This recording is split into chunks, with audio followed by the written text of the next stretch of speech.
Charter of East India company, charter of क्या है, east India company. और ये चार्टर है क्या, 1600 चार्टर, या तो कह लो charter of East India company या कह लो 1600 चार्टर। चार्टर मतलब क्या होता है, चार्टर होता क्या है मैम, चार्टर क्या है, charter is like an document, जैसे कि आपका ज़मीन का बनावे का डॉक्यूमेंट, लाइक मान लो कॉन्ट्रैक्ट या कोई एग्रीमेंट डॉक्यूमेंट, ऐसा डॉक्यूमेंट उसको हम क्या कहते हैं, चार्टर। अब ये चार्टर जो था 1600 का था, इसलिए कहते हैं हम 1600 चार्टर, या कहते हैं charter of East India company. Charter of East India company क्यों कहते हैं, क्योंकि ईस्ट इंडिया कंपनी को ये चार्टर मिला था।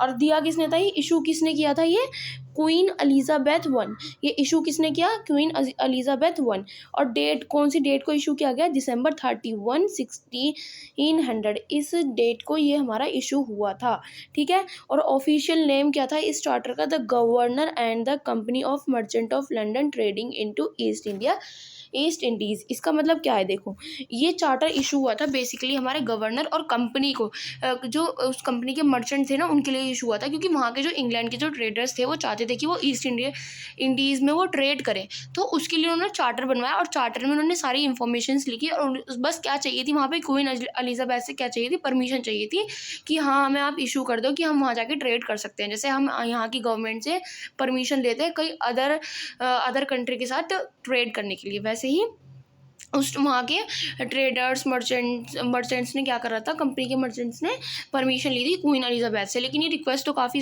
दिनों से कर रहे थे, लेकिन क्वीन एलिजाबेथ ने इनको 31 दिसंबर 1600 को ग्रांट कर दिया कि हाँ आपको ये चार्टर दिया जाता है, ठीक है। पर्पस क्या था, ऑब्वियसली पर्पस क्या है इसका, to establish a company for trading with the East Indies, ठीक है। फिर इसके बाद देख लेते हैं हम क्या है सिग्निफिकेंस। सिग्निफिकेंस की अगर हम बात करें, सिग्निफिकेंस क्या है इसका, the charter granted the newly formed East Indies Company a monopoly over English trade in the East Indies period for 1500। इसे इंपॉर्टेंट मार्क कर लो। क्यों इंपॉर्टेंट मार्क करोगे आप इसे, क्योंकि ये जो चार्टर था ये हमारा ग्रांट किया गया था किसके लिए, ईस्ट इंडिया कंपनी को फॉर्म किया गया था इसी चार्टर के थ्रू, ईस्ट इंडिया कंपनी को इसी चार्टर के थ्रू फॉर्म किया गया था, जिसमें कि क्या था, इसका टाइम पीरियड देखो दिया गया है, time period, what the time period is 15 year के लिए चार्टर दिया गया था कि 15 ईयर, देखो 15 ईयर के लिए दिया क्यों गया था, वो चाहते तो एक बार में लाइफ टाइम के लिए इशू करते थे, नहीं, उन्होंने बोला कि 15 ईयर तक हम देखेंगे कि अगर कंपनी प्रॉफिट मेकिंग हुई तो उसे हम आगे कंटिन्यू करेंगे, अदरवाइज नहीं करेंगे। और देखो ये मोनोपोली थी, क्या था ये कंपनी कैसी थी, मोनोपोली। मोनोपोली क्या होता है, मोनोपोली मतलब कि उसके अलावा कोई और ट्रेड नहीं करेगा वहाँ पे, इसका अगर ये कंपनी वहाँ पे ईस्ट इंडीज़ में ट्रेड कर रही है इंग्लैंड की, तो इसके अलावा कोई और इंग्लैंड की कंपनी वहाँ पे ट्रेड नहीं कर सकती। तो मोनोपोली फुल पावर दी गई थी, किसको दी गई थी, ईस्ट इंडिया कंपनी को, ठीक है। आगे बात करें हम, it mark the beginning of the significant phase in British commercial expansion and later colonial rule in India. देखो मैंने जैसे कि बताया कि ये क्या था, सिग्निफिकेंट फेज था। ऑब्वियसली जब ईस्ट इंडिया कंपनी का ये चार्टर पास हुआ तभी तो ईस्ट इंडिया कंपनी, और जब तो ब्रिटिशर्स जो थे वो एशिया और इंडिया के अंदर एंटर हुए ना, ब्रिटिशियर्स।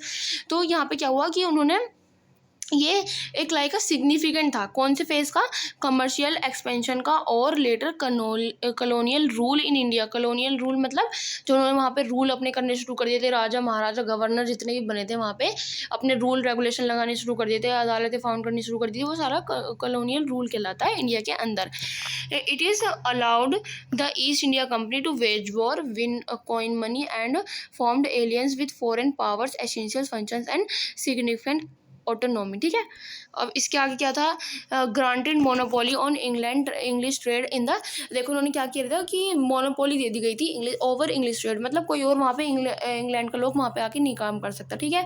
और इनको क्या अलाउ कर दिया था कि जॉइंट स्टॉक कर सकते हैं कंपनी का। जॉइंट स्टॉक मतलब कि इन्वेस्टर को अलाउ करेंगे कि वो शेयर खरीद सकते हैं और उस शेयर के प्रॉफिट और लॉस में हिस्सेदार हो सकते हैं, ठीक है, ये भी अलाउ किया गया था। और permitted the company to wage war and annex territorial, और इसके लिए भी कंपनी को क्या किया गया था, हमें अलाउ किया गया था यहाँ पे कंपनी को कि वो वेज वॉर कर सकते हैं कमर्शियल एक्सटेंशन में, ठीक है, ओके। और वो अपनी करेंसी भी इंट्रोड्यूस कर सकते। अब देखते हैं इम्पैक्ट क्या थे, impact of 1600 charter, impact of 1600 charter. इसके इम्पैक्ट क्या रहे, ट्रेड मोनोपोली। देखो सबसे पहले क्या था, ट्रेड मोनोपोली मिली।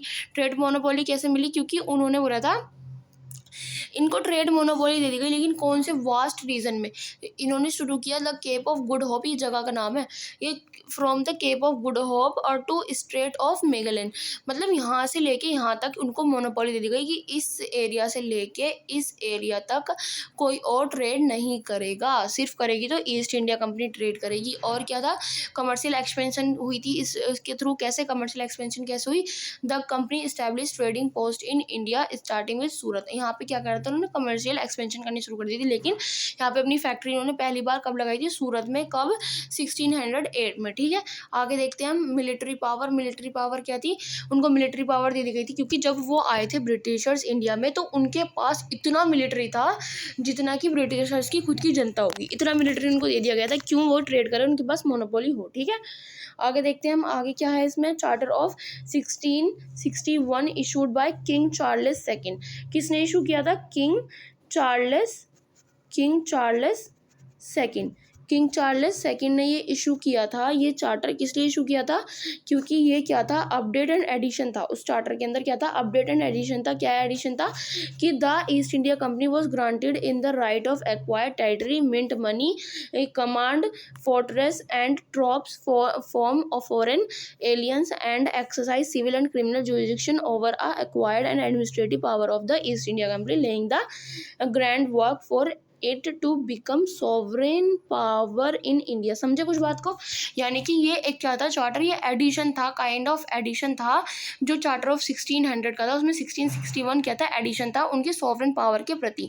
यानी कि अगर ब्रिटिश इंडिया कंपनी चाहे तो वो किसी भी लैंड को एक्वायर कर सकती है, वहाँ पे मनी का अपना मिंट लगा सकती है, और क्या है वहाँ पे क्रिमिनल और सिविल जुरिडिक्शन बता सकती है। इसमें मतलब उनको सॉवरेन पावर दे दी गई, लीगल अथॉरिटी उनको बना दिया गया। यहाँ पे कंटेस्ट क्या था इसका, basically the political and commercial landscape had evolved since 1600 necessity and expansion of power for the East India company, यानी कि उनका एक्सटेंशन ऑफ पावर कर दिया गया ईस्ट इंडिया कंपनी का इस चार्टर के थ्रू।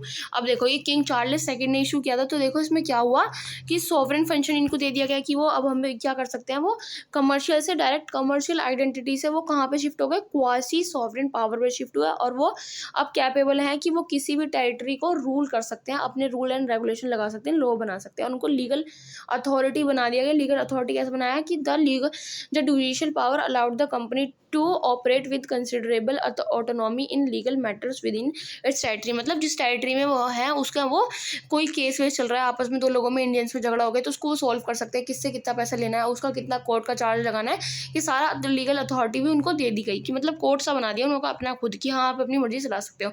मिलिट्री का एक्सपेंशन हुआ इस दौरान। क्या हुआ, military the authority to form alliances and wages war facilitate and the company's expansion and consolidation of power of India, यानी कि पावर ऑफ इंडिया को और इसकी एक्सपेंशन कर दी गई मिलिट्री की।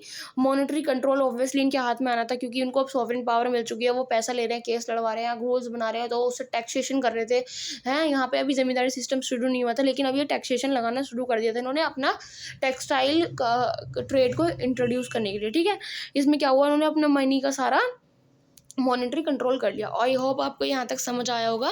अब मैं नेक्स्ट वीडियो में डिस्कस करूँगी settlement in Surat, Madras and Bombay. Please आप वो वाली वीडियो भी देखिएगा और B continue with the video. अगर आपको अच्छी लगी तो प्लीज़ सब्सक्राइब द चैनल, और आई होप आपको ये समझ आया होगा। ये मेरे हैंड रिटन नोट्स हैं, अगर आपको ये चाहिए तो बताइए।